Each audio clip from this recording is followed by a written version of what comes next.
ఉన్నారని ఆలస్యం చేస్తున్నాడు కానీ లేకపోతే ఆయన ఎప్పుడో వచ్చేసాడు. దేవునికి స్తోత్రం. హల్లెలూయా. ఆయన మాట ఇచ్చిన దేవుడు. దేవునికి స్తోత్రం. అందుకోసం ఈ 2026 నీకు ఎలా ఉండబోతుందంటే 2026 సంవత్సరంలో దేవుడు ఒక ప్రభావముతో నీ దగ్గరికి వస్తున్నాడు. ఆమేన్. ఎలా వస్తున్నాడంట? ప్రభావము అనండి అందరూ.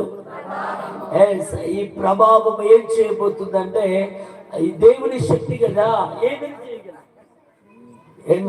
హల్లెలూయా. ఏదైనా చేయగలదండి. ఏదైనా అంటే ఆ దేవుని శక్తి ఏం చేసిందంటే ఆ ఎర్ర సముద్రం 2 పాయలుగా చేసింది. నీళ్ళను ఏకరాశిగా నిలిపింది. నీళ్ళు ఏకరాశిగా నిలబడ్డాయి. దేవుని స్తోత్రం. ఇంతకన్నా గొప్ప మేలేంటి ఇంకా? హల్లెలూయా. నీ